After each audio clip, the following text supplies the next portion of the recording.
Jonathan always looked at me. In class, his gaze lingered. At lunch, I'd feel his eyes on me. Even during gym, he'd stare. It made me nervous, the way he looked at me, like he knew something I didn't. I was shy, awkward. I preferred books to people. Jonathan was popular, athletic. He had a confidence I envied. We were complete opposites. So why did he look at me like that? His gaze wasn't mean or mocking. It was intense, searching.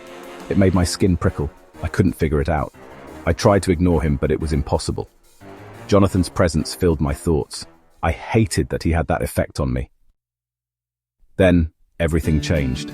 My dad, always so full of life, got sick. He wasted away quickly. We were devastated. My mom, lost in her grief, decided we needed a fresh start.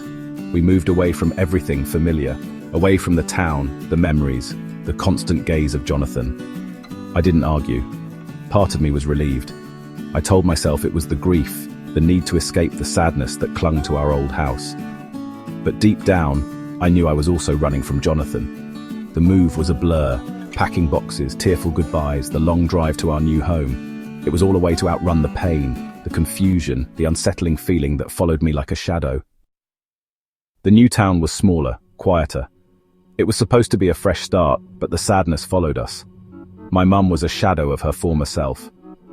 I threw myself into my studies, anything to avoid the emptiness in our home. But something else followed us too. A feeling, a presence. Things would move in the night. Whispers seemed to follow me in the dark. I told myself it was my imagination, fueled by grief and stress. But deep down, I knew it was something more. Something unsettling, something that sent shivers down my spine. One day, everything changed again.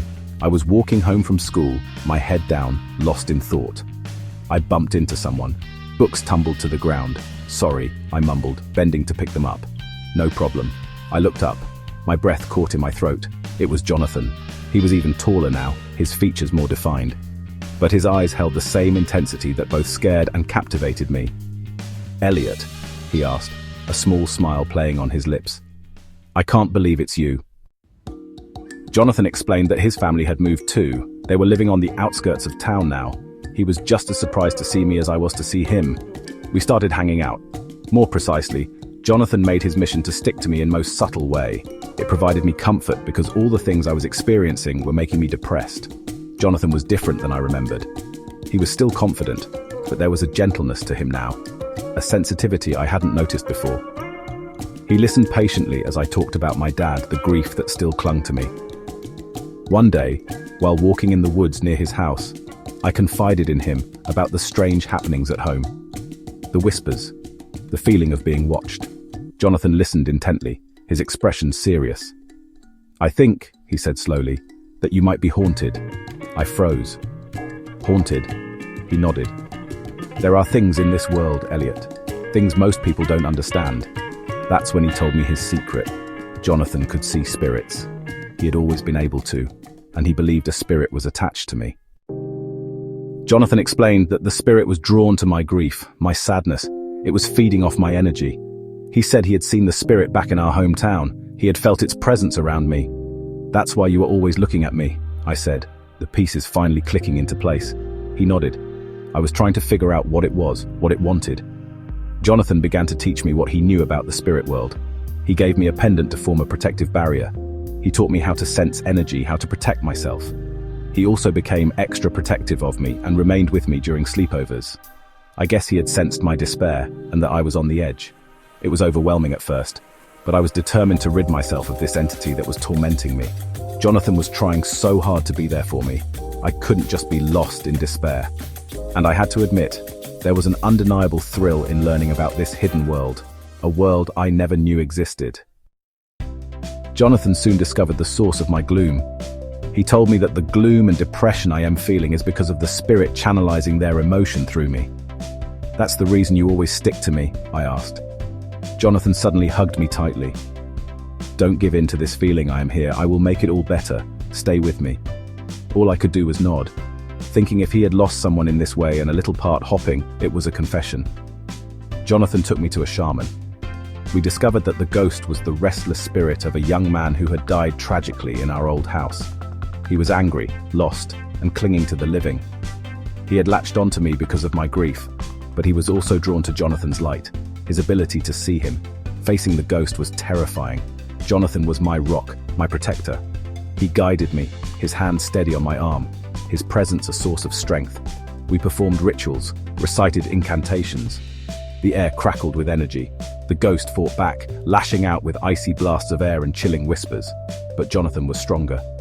He channeled a power I could only describe as magic, his eyes glowing with an otherworldly light.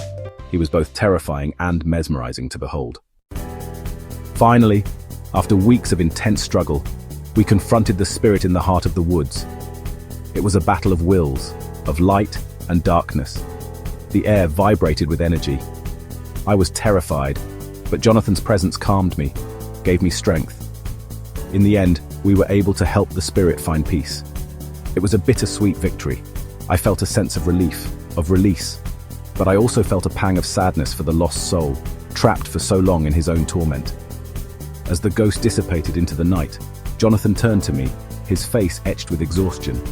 He reached out, his hand cupping my cheek. "It's over," he whispered. I leaned into his touch, my body trembling with relief and something else. I didn't want to let go of this warmth, so I kissed him. Everything went back to normal, except the fact that now I had a boyfriend, who was still clingy and stuck to me more than any ghost could ever. In the aftermath of the haunting, our bond deepened. We had faced the darkness together, and in doing so, we had discovered something precious. The fear and uncertainty we had both carried for so long began to fade, replaced by something stronger, something akin to hope. Jonathan was no longer just the boy who looked at me with unsettling intensity. He was someone I couldn't replace. He made me laugh, gave me strength and loved me. My confidant, my guide into a world I never knew existed. And as we stood there in the stillness of the woods, the first rays of dawn painting the sky in hues of pink and gold, I realized that the way he looked at me now sent shivers down my spine for a completely different reason. We still had a lot to learn, a lot to discover. But as I looked into Jonathan's eyes, I knew that whatever the future held, we would face it together. And maybe, just maybe, the love that was blossoming between us, as fragile and new as the dawn, would be strong enough to conquer any darkness that came our way.